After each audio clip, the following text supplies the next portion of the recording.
12 teams in 12 days is back at it today as we break down the defending conference champs, the Black Bears of Maine. I'm Bobby Broyles along with Tim McDonald. Tim, it was a magical season for UMaine in 2013, capturing the program's first CAA football title, but now the team faces all the challenges of defending its crown here in 2014. Just look at the history, Bobby, of CAA football. Since the year 2000, there's only been 3 teams to win the title outright and just stand alone.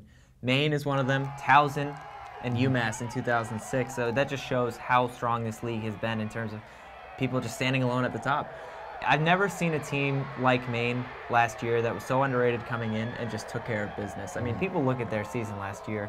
Yeah, it's a new year this year, but they beat William & Mary, they beat Villanova, they beat UMass. Their only loss leading up to that New Hampshire game, the first meeting, was Northwestern.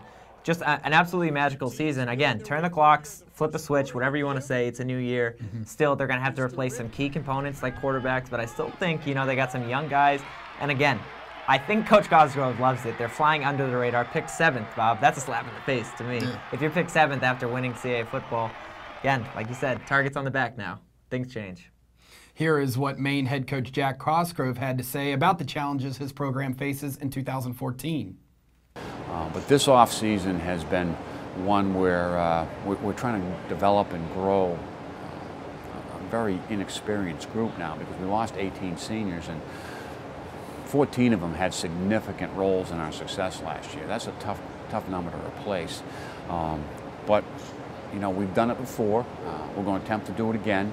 And we know that what's in front of us, this league, the challenges that it brings, that's going to be constant. So there won't be any opportunity for us to take a deep breath or relax. It's going to have to be high stakes all the time. Look at this Black Bear team coming into this season, and again, Tim, they seem to, like you said, fly under the radar of everyone else. They have some talent on both sides of the ball, but I think the biggest concern for Maine is who steps in for leadership this year.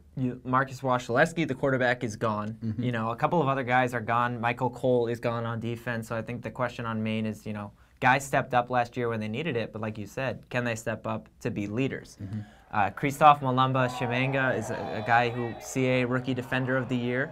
You have Cabrini Gonçalves, phenomenal linebacker. Again, he's back.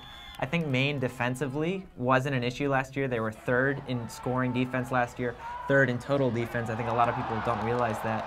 Offensively, Damar Altman is back. Nigel Jones, the running back, is back. Arthur Williams is back. The biggest question, again, like we say with almost every team here, is quarterback. We don't know who it's going to be. Looking on their roster, just straight up looking at it right now, 4 quarterbacks listed. 2 of them are redshirt freshmen. One's a true freshman. One's a sophomore. I think it's going to be Daniel Collins, the sophomore, who actually played versus Northwestern last year. Again, Maine, they always seem to have guys who know when to step up and guys who fly under the radar. I know that's a common theme with this team, but every year it happens with Maine. Flying under the radar, like the kicker, the Canadian kicker. You even give some kickers with people too. All right, Sean DeClue, he's back. That's right, good call. Once again, Coach Cosgrove on who he expects to step up to fill some of the leadership roles for the Black Bears in 2014. The thing that is unique about the guys that I think are going to be really out in front, a lot of them are underclassmen still. They're not seniors. I think you're referring, and one's a kicker. That never happens in Maine. It is so hard to recruit a kicker to Maine simply because of the weather. Well, the guy we got, he's from Canada, so he came south. So, that worked for us. Malumba Shimanga, another Canadian kid, So, and I don't know if I've ever been around a kid who loves football more, and that radiates to his teammates. So, and the same is about DeClue. They love the fact that they're in the United States of America, playing the greatest game in the world, and it's really neat to see those 2 guys, how they influence their teammates.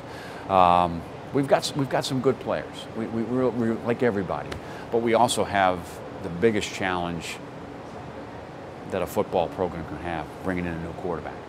And that this game is won and lost by that position. Make no mistake about it. And everybody gets that. Everybody knows that. Everybody sees it right in front of you on game day. They got John Robertson. We got Marcus Washaleski last year. We had a shot. We won. A little different this year. They got John Robinson. We got a new guy. How's he going to respond? So it starts right there with our challenge, and it really has to grow from what we're able to do with that quarterback play.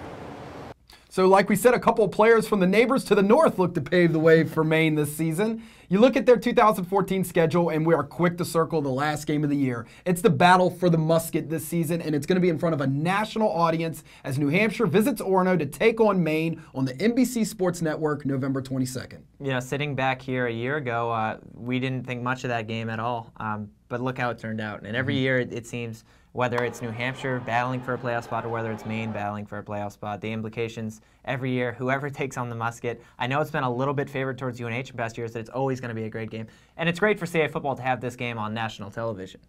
Looking at Maine's schedule just from a broad perspective, you look at the first game versus Norfolk State, certainly manageable. They play Bryant, they head to BC. I really like Maine's starting schedule. Interestingly, you know, the two rivals, Maine and New Hampshire, Cosgrove and McDonald, you know, those two, only teams in CAA football with 11 games this year. So that means they both have 2 bye weeks. I really like that. I think it's a little bit interesting to think about. Everyone else plays 12 games except these two bitter rivals. I don't know if they want to rest up for each other and they're all waiting at the end of the year. But either way, I like Maine's schedule. I think it just really depends on a couple of key positions. Overall, the Black Bears, I think, are going to be good and surprise people again. It's unfortunate we have to wait all season for that last one. And I will give you credit. I think last year you did call Maine your sleeper team. I'm not, you know, not going to rile you up too much. Thank you. I appreciate it. That should be a great one to watch to wrap up the 2014 regular season. But Maine opens its season at home against Norfolk State Saturday night, August the 30th. Kickoff time set for 6 p.m. Tim and I continue on tomorrow with our 12 Teams in 12 Days series as we take a look at the Delaware Blue Hens and Coach Dave Brock, who begins his second season at the helm in Newark. For Tim McDonald, I'm Bobby Broyles. Have a great Tuesday, and we'll see you right here tomorrow on CAA.TV.